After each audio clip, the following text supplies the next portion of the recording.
নির্বাচনী বাটোয়ারা মেনে নিয়ে এখন বিরোধিতার নাটক বন্ধ করুন।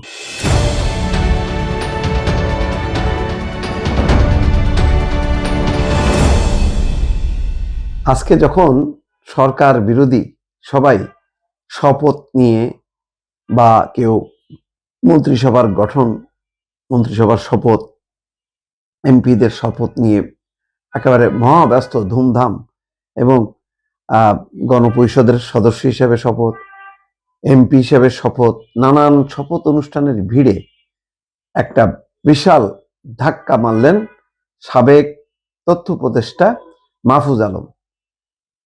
নির্বাচনী বাটোয়ারা মেনে নিয়ে এখন বিরোধিতার নাটক বন্ধ করুন।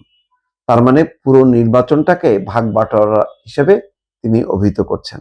এই খবরে বলা হচ্ছে, ত্রয়োদশ জাতীয় সংসদ নির্বাচনকে বাটোয়ারার নির্বাচন হিসেবে আখ্যা দিয়েছেন সাবেক তথ্য এবং সম্প্রচার উপদেষ্টা মাহফুজ আলম। তিনি বলেন, নির্বাচনী বাটোয়ারা মেনে নিয়ে এখন বিরোধিতার জন্য নাটক বন্ধ করেন। দুঃখ লাগে ছাত্রদের জন্য, কত কম দামে তাদেরকে বিক্রি করে দিল।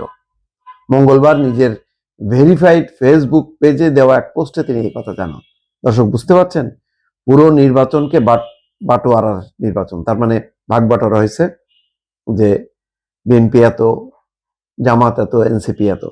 তো এই পোস্টের উদ্দেশ্যটা এনসিপিকে উদ্দেশ্য করেই সম্ভবত, সেই জন্যই বলছেন যে ওই বিরোধিতার নাটক বন্ধ করেন। পোস্টে তিনি লেখেন, নির্বাচনী বাটোয়ারা মেনে নিয়ে এখন বিরোধিতার নাটক করা বন্ধ করেন। বাটোয়ারা করে দেয়া আর মেনে নেওয়ারা একদিকে, মানে যারা ভাগ বাটোয়ারা করলো এবং এটা মেনে নিল তারা একদিকে, আর জনগণ অন্যদিকে। দুঃখ লাগে ছাত্রদের জন্য, কত কম দামে তাদেরকে বিক্রি করে দিল। তিনি আরো লেখেন, জনগণের ন্যায্য লড়াই এখন এরা হাপুস করে দিবে পিআর ক্যাম্পেইন আর মিডিয়া ম্যানিপুলেশনের বদৌলতে। আল্লাহ এদেশের জনগণকে রক্ষা করুন। খুব সংক্ষিপ্ত স্ট্যাটাস, কিন্তু বক্তব্যটা কিন্তু খুব ভারী। তার মানে বোঝা যাচ্ছে যে পুরো নির্বাচনটাকে বাটোয়ারা হিসেবে উল্লেখ করে যে যত আসন পেয়েছে বা যাই বিরোধিতা হচ্ছে না কেন, এগুলি সবই নাটক। আসলে তারা একজোট হয়েছে। তো সেই জন্য বলছেন যে দুঃখ লাগে যে কত কম দামে তারা ছাত্রদেরকে বিক্রি করে দিয়েছে। যেহেতু ছাত্র তরুণরা রক্ত দিয়ে একটা গণ অভ্যুত্থান সংগঠিত করেছে, সেই গণ অভ্যুত্থানের চেতনার বাইরে চলে গেছেন বলে মনে করেন মাহফুজ আলম, যিনি এই বিগত সরকারের উপদেষ্টা হিসেবে ছিলেন, এবং তারপর তিনি পদত্যাগ করেছেন যখন নির্বাচনী তফসিল ঘোষণা করা হয়। সেই পদত্যাগকারীদের মধ্যে দুইজন, আসিফ মাহমুদ, সজীব ভুইয়া, নানা ঘর হয়ে পরে এনসিপিতে তিনি যোগ দেন, কিন্তু মাহফুজ আলম আর কোথাও যোগ দেননি। যোগ না দিলেও মাঝে মধ্যে তিনি বিবিসির সাথে, আল জাজিরার সাথে, ডয়েচে ভেলের সাথে সাক্ষাৎকার দিচ্ছেন, এবং তার আকারে, ইঙ্গিতে বা কখনো স্পষ্ট করে তিনি বলছেন যে এই যে এনসিপির দল করা, তাদের যে লক্ষ্য উদ্দেশ্য সেটা গণঅভ্যুত্থানের সাথে সামঞ্জস্যপূর্ণ না।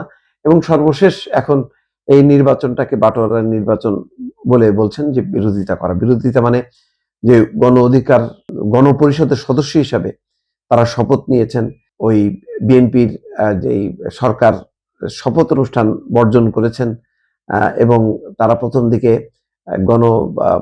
শপথই নেবেন না এমন একটা ওয়েব তুলেছিল। তো সবকিছু মিলাই শেষ পর্যন্ত সবই করলেন, বর্জন হয়তো করলেন, কিন্তু এই বর্জন করাটা, শপথ অনুষ্ঠান বর্জন করাটাকে গুরুত্বপূর্ণ মনে করছেন না, বরং মাহফুজ আলমের ভাষায় এটা হচ্ছে তারা নাটক করছে। ফলে বোঝাই যাচ্ছে যে গণ অভ্যুত্থানের তরুণ নেতাদের মধ্যে যে একটা দারুণ বিভক্তি এবং ভুল বোঝাবুঝি এবং অবিশ্বাস, সেটি আরো স্পষ্ট হলো মাহফুজ আলমের এই বক্তব্যের মধ্য দিয়ে, এবং হয়তো সামনের এর প্রভাবটা আরো বেশি দেখা যেতে পারে। দর্শক।